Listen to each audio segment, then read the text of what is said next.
Hello everyone, welcome back to my channel. ఈరోజు మీకోసం నేను చూపించబోతున్నాను మునక్కాయ గ్రేవీ కర్రీ ఎలా చేసుకోవాలో. సో ఇంకెందుకు ఆలస్యం, ప్రాసెస్ ఏంటో చూసేద్దామా.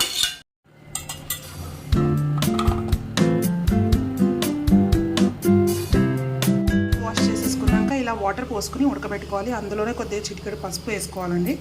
ఆ తర్వాత లైట్గా పసుపు కూడా వేసుకోవాలి. సాల్ట్ ఏంటి అంటే తర్వాత మనం మళ్ళీ కర్రీ చేసేటప్పుడు వేసుకుంటాం కాబట్టి జస్ట్ లైట్గా ముక్కలకి అంటుకునేటట్టుగా కొద్దిగా వేసుకోవాలి సాల్ట్. ముక్కలు మెత్తబడే వరకు ఇలా ఉడకబెట్టుకోవాలి. గ్రేవీ ఉడికే లోపల మనం సన్నగా ఇట్లా ఆనియన్స్ని చాప్ చేసి పెట్టుకోవాలండి. ఇలాగే టమాటా పీసెస్ కూడా కొంచెం పెద్దగా చేసుకోవాలి, ఎందుకంటే టమాటా అనేది మనం మిక్సీ వేసుకుంటాము గ్రేవీ కోసం అని చెప్పేసి. సో ఇలా టమాటాలు పెద్ద ముక్కలు కోసుకోవాలి. ఇందాక తీసుకున్న టమాటాని ఇలా పేస్ట్గా తయారు చేసేసుకోవాలండి. సో ఈ లోపల మన మునక్కాయలు అయితే ఉడికిపోయి ఉంటాయి. సో అవి ఎలా ఉన్నాయో చూసేస్తాం. సో నేను చెప్పిన విధంగా మెత్తగా పడిందండి ముక్క అయితే. సో ఇట్లా నీరు ఇంకిపోతుంది, మనకి ఇట్లా కూడా తెలుసుకోవచ్చు ముక్క మెత్తబడిందా లేదా అని చెప్పేసి. సో ఇప్పుడైతే నేను తీసేస్తున్నాను అండి వీటిని. తర్వాత ఒక ప్యాన్ పెట్టుకుని అందులో ఆయిల్ వేసేసుకోవాలండి. ఆయిల్ వేసేసుకున్నాక వేడవగానే ప్యాన్ కొద్దిగా జీలకర్ర వేసుకోవాలి. అందులోకి ఇలా ఉల్లిపాయలు వేసేసుకోవాలి, కట్ చేసి పెట్టుకున్నవి సన్నగా. బాగా ఫ్రై అవ్వనివ్వాలి. గోల్డెన్ బ్రౌన్ కలర్ వచ్చేదాకా ఫ్రై చేసుకోవాలి. తర్వాత అల్లం వెల్లుల్లి పేస్ట్ 2 టేబుల్ స్పూన్ వేసుకోవాలి. బాగా కలుపుకోవాలి.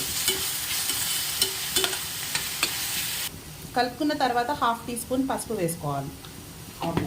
అలానే 1 టీ స్పూన్ కొరియాండర్ పౌడర్ కూడా వేసుకోవాలి. 1 కప్ టమాటా పేస్ట్ ఇందాక సిద్ధం చేసుకుని పెట్టుకున్నది వేసేసుకోవాలి.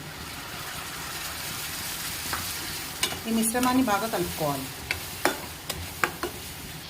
1 టీ స్పూన్ కారం వేసేసుకోవాలి. 1 కప్ వాటర్ కూడా యాడ్ చేసేసుకోవాలి.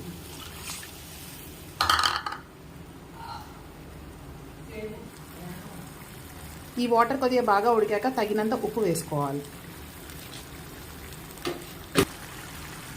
ఇలా ఉడికి ఉన్న గ్రేవీలో ఇందాక పక్కన తీసి పెట్టుకున్న మునక్కాయ ముక్కలు అన్నీ వేసేసుకోవాలి. తర్వాత బాగా కలుపుకోవాలి. 2 నిమిషాలు లిడ్ పెట్టేసుకుని ఉడకనివ్వాలి. సిమ్లో పెట్టుకోవాలి. కొరియాండర్ వేసేసుకొని స్టవ్ ఆఫ్ చేసేసుకోవడమే, అంతే.